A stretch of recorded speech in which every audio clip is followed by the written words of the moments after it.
Bienvenue dans l'épisode 2 des Instants d'éclat. Aujourd'hui, j'accueille Cécile Lamouret, votre partenaire de recrutement spécialisée pour les entreprises des médias. Lors du premier éclat Let You Shine, nous allons parler séance photo. Comment se préparer pour avoir des photos pro pour son site web. Ensuite, dans le deuxième éclat, projecteur sur mon invité, nous allons parler délégation. Je suis entrepreneur et il est temps que je délègue. Oui, mais comment? Cécile va nous donner quelques conseils pratiques pour arriver à trouver la perle rare, même quand on est entrepreneur et qu'on cherche des freelances. Je suis Virginie, révélatrice de marque, graphiste et web designer chez Let You Shine. Si les conseils en branding, graphisme et web design vous intéressent, n'hésitez pas à vous abonner à ma chaîne YouTube. Et maintenant, place à notre instant d'éclat. Pour ce nouvel instant d'éclat, j'ai le plaisir d'accueillir Cécile Lamouret. Cécile, est-ce que tu pourrais te présenter en quelques minutes?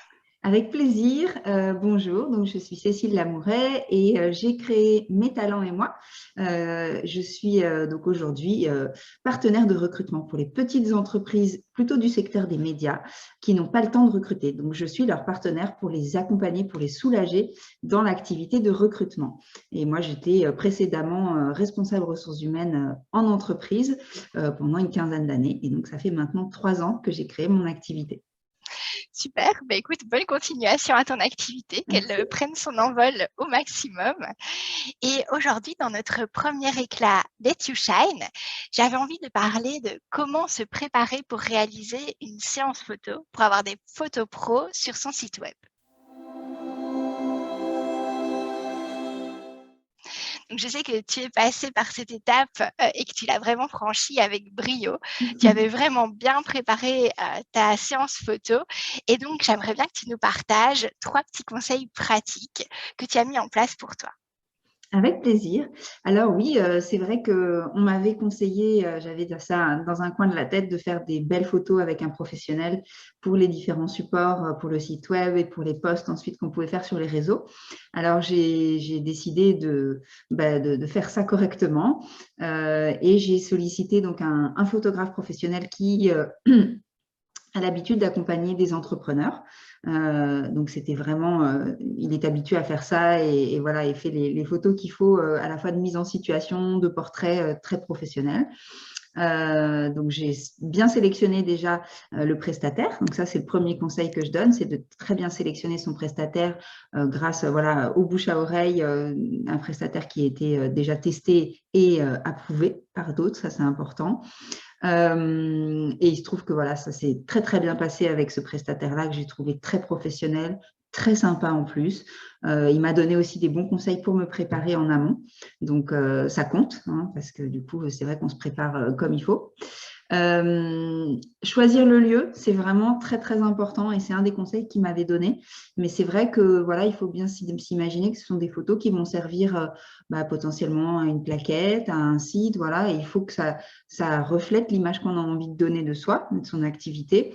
Et moi, j'ai trouvé un espace qui était tout à fait à mon image, dans lequel je me suis sentie bien, qui était très lumineux, avec une décoration contemporaine, avec différents espaces en plus. Donc, il faut que ce soit une salle pas trop petite. On conseille quand même entre au moins 20 ou 30 mètres carrés pour avoir différentes situations possibles. Une table, par exemple, de travail, des fauteuils. Voilà, c'est important de pouvoir varier. Donc ça, le lieu, c'est vraiment important. Et puis, la préparation de soi, de la personne, ça, il ne faut pas la négliger, c'est très, très important. Donc évidemment, voilà, il faut un peu s'apprêter quand on est une fille et puis faire un petit effort de maquillage, ce que je ne fais pas forcément au quotidien, mais là, c'était important de le faire. Et puis, un conseil qu'on m'avait donné, et Virginie notamment, tu m'avais donné ce conseil et je t'en remercie parce que l'effet est vraiment super. C'est d'essayer de trouver des vêtements à la couleur de son identité visuelle, de son logo. Et ça, je m'étais vraiment amusée en plus à faire le tour de ma garde-robe pour trouver des vêtements qui collent avec mes couleurs. Et je me dis amusée, enfin je dis amusée parce que vraiment ça m'a vraiment amusée de trouver. J'avais la carte de visite à côté et je regardais les vêtements si ça se rapprochait vraiment bien de la couleur. Et le photographe m'avait aussi donné ce conseil-là et il était très très content quand je suis arrivée avec mes différentes tenues et on a pu vraiment s'amuser avec ça pendant la séance. Donc c'est voilà les petits conseils que je peux donner et à la fin ben, on est vraiment satisfait du résultat. Pour ma part, tout ce qu'il a fait, j'ai trouvé que c'était très bien et je vais pouvoir utiliser ces photos-là maintenant sur mes supports avec beaucoup de fierté et en me sentant complètement alignée avec ce que je voulais donner comme image. Voilà. Écoute, merci beaucoup pour ce retour. Je rebondis sur les couleurs. Effectivement, c'est un conseil que je t'avais donné parce qu'on est en train de créer ton site web ensemble. Et en fait, c'est quelque chose à quoi on ne pense pas spécialement quand on va faire une séance photo. Mais si on est habillé dans les couleurs de sa marque, le rendu sur le site web est tellement cohérent visuellement et esthétiquement que ça change tout. Et donc là, tu as réussi à me trouver le pull exactement dans les couleurs de ta marque et ça donne super bien sur ton site. Et donc voilà, c'est un conseil très important qu'on n'a pas spécialement auquel on n'a pas spécialement l'habitude de penser, mais qui fait la différence, en tout cas sur le site web. Donc voilà, je suis ravie que tu aies appliqué ce conseil. Et alors, Oh, j'avais une merci. petite question encore. C'est qu'est-ce que tu referais si tu devais le refaire? Est-ce qu'il y a quelque chose que tu changerais dans ton process ou franchement, tu as été satisfaite du début à la fin? Non, j'ai été satisfaite du début à la fin. En plus, je suis tombée, désolée, je te donne pas de grain à moudre, mais je suis tombée tout de suite sur une personne avec qui ça a très bien marché parce que c'était important aussi hein, pour moi. Donc ça, peut-être, voilà, il faut tester peut-être plusieurs personnes pour se sentir suffisamment bien et trouver celle avec qui on travaillera correctement. Mais moi, ça s'est tout de suite très bien passé avec cette personne-là. Le lieu, j'ai pas eu à voilà, chercher très longtemps. Après, il faut se préparer, être bien ce jour-là. C'est vrai que moi, je m'étais mis un peu de pression, un peu d'enjeu parce que je voulais que ce soit parfait. Je voulais que ce soit le mieux possible en tout cas. Mais voilà, j'ai pas eu de mauvaise surprise et tant mieux. Donc, je sais pas ce que je ferais différemment si c'était à refaire. Honnêtement, voilà, pour moi, tout s'est passé comme je l'avais espéré et planifié. Donc, tant mieux. Bah, tant mieux, je préfère que tu me fasses ce retour-là. Et donc, toi, tu es en région parisienne. Et bon, bah, pour les personnes qui nous écoutent, partage-nous cette perle rare, vu que ça a été une super bonne expérience. Ce serait Ouais. chouette que tu nous donnes le nom de ton photographe. Ouais, avec plaisir. Donc, il s'appelle Hervé Talon, T-A-2-L-O-N. On mettra ses Ouais, coordonnées en description. et il est à Maison-Lafitte et il fait sur la région parisienne, mais il se déplace aussi en région si c'est nécessaire. Super. Ben voilà, comme ça, on lui fait un petit coup de pub. Hein, quand on travaille bien, c'est important. Parfait. Merci beaucoup pour ce retour sur notre éclat Let You Shine. Et donc maintenant, on va passer à notre deuxième éclat, projecteur sur toi, et on va parler délégation quand on est entrepreneur et surtout comment faire pour trouver la perle rare avec qui travailler.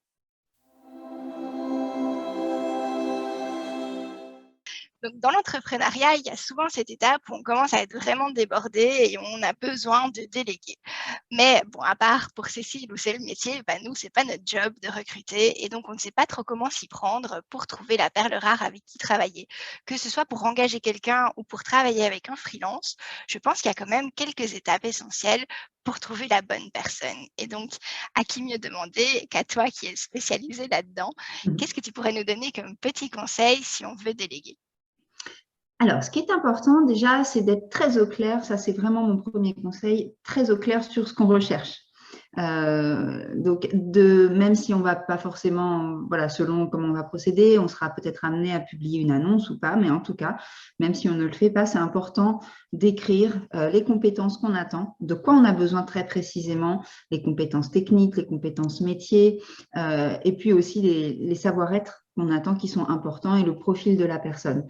Ça, c'est vraiment la première étape qu'il ne faut pas négliger parce qu'autrement, en entretien de recrutement, on peut être facilement tenté de se fier uniquement à son instinct et de ne pas évaluer suffisamment les compétences. Et on a trop de biais qui sont possibles au cours d'un entretien. Voilà, se laisser influencer parce qu'on se projette dans la personne, parce qu'il y a des choses qui nous dérangent dans sa façon d'être ou de se présenter. Donc, il faut toujours revenir à ce filtre, à cette analyse des compétences. C'est vraiment important. Donc, si on ne s'est pas préparé avant, si on n'a pas écrit ce qu'on attendait, a fortiori au moment de l'entretien, on ne saura pas ce qu'il faut évaluer et voilà, on peut aussi faire des erreurs du coup parce que si on se fie uniquement à son instinct, on se dit oh, cette personne-là par exemple, je la sens bien, ça c'est quelque chose qu'on entend souvent, mais finalement, on commence à travailler avec, mais on n'avait pas vérifié ses compétences et en fait, ça ne marche pas. Donc ça, c'est vraiment un truc auquel il faut accorder de l'attention et un petit peu de temps. Voilà, son descriptif de poste, le descriptif de la mission, c'est vraiment fondamental. Ouais, pour pouvoir cocher les petites cases en entretien et se dire, OK, ça c'est bon, ça c'est bon, ça c'est bon. Maintenant, je peux voir si le feeling passe, quoi. Exactement. Ouais, super Exactement, c'est exactement ça. Et ça me permet de faire le pont avec le deuxième conseil que je peux donner, c'est de bien se préparer pour cet entretien. Même si on pourrait se dire on n'est pas dans une entreprise, ça peut être un peu plus informel. Oui, mais c'est important que la personne qui est reçue, elle se sente considérée, qu'il y ait une vraie préparation, donc qu'on se soit bien préparé en amont, ne serait-ce que d'avoir lu le CV de la personne, vu son parcours, ce qu'elle avait fait avant, pour voilà, correctement l'accueillir, être capable de préparer, d'anticiper les questions aussi qu'on pourrait avoir, parce que si dans son parcours, il y a eu des choses qui nous questionnent, et qu'on puisse bien s'y préparer et la questionner le moment voulu. Donc voilà, bien se préparer et puis toujours faire un retour après. Donc là, je passe à l'étape d'après, mais c'est important aussi de prendre des notes à un moment de l'entretien, parce qu'une fois passé l'entretien, on peut, si on ne fait pas tout de suite le retour ou si on n'a pas pris de notes, on peut rester juste sur un ressenti ou quelque chose qui n'est pas très objectif. Il faut toujours garder en tête qu'en recrutement, il faut se forcer à être le plus objectif possible et donc prendre des notes pour au moment où on prendra sa décision et on fera un retour au candidat, être capable de lui expliquer pourquoi il n'a pas été retenu de façon constructive et voilà, et argumenter, c'est vraiment très important de lui dire voilà, sur telle compétence, moi j'ai besoin de quelqu'un qui soit plus expert sur cette dimension-là, ce qui n'est pas le cas dans ton profil malheureusement, mais voilà, donc ça, moi je m'attache toujours à faire vivre au candidat la meilleure expérience possible, donc rester toujours très bienveillant, très courtoise et très constructive pour que ça lui serve aussi pour la suite. Et c'est le troisième conseil que je donne, c'est d'être bienveillant au cours de l'entretien, d'être accueillant. On n'est pas là pour passer un mauvais moment ou pour mettre en difficulté le candidat, le faire passer au grill. C'est vraiment pas fructueux pour personne en fait. Il faut le mettre dans les meilleures conditions possibles pour qu'il se montre tel qu'il est sous son meilleur jour.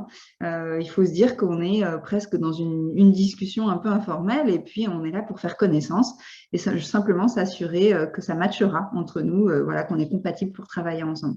Donc, mettre les gens dans les bonnes conditions, voilà, en restant professionnel et dans un cadre qui peut être plus ou moins formel, mais mettre vraiment les gens à l'aise et, voilà, et accueillir ce qu'ils vont nous raconter, leur parcours et leur singularité. Merci beaucoup pour ces conseils. Moi, j'ai envie de rebondir là-dessus. Tu sais que la bienveillance, c'est aussi une valeur importante pour moi.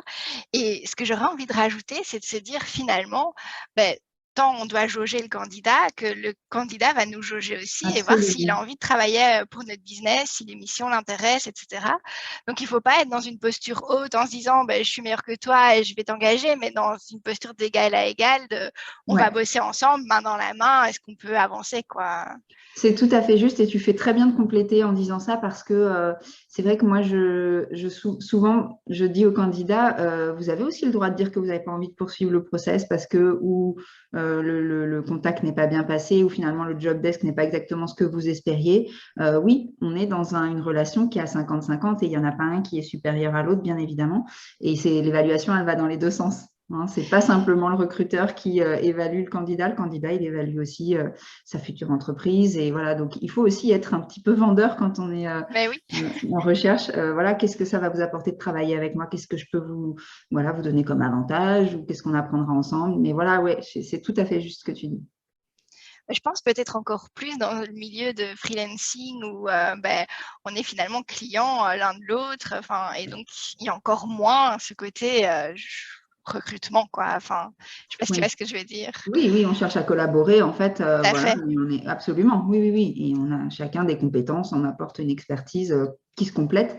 Mais oui, absolument. Je pense que c'est encore moins marqué que quand on est en entreprise, bien sûr.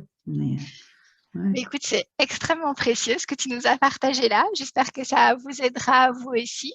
Si vous avez aimé cette vidéo, n'hésitez pas à la liker et la partager. Puis si vous avez une question plus spécifique, nous le notez en commentaire. Cécile et moi, on sera ravis de vous répondre.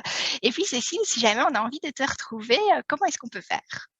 Alors, pour l'instant, on peut me retrouver sur LinkedIn, essentiellement. On mettra le lien en description. Et puis, tout prochainement, sur mon site web qui va bientôt sortir des cuisines. Tout à fait. Voilà. Il est en cours de finalisation. Voilà. Parfait. Bah, écoute, un tout grand merci, Cécile, pour ces conseils vraiment très précieux.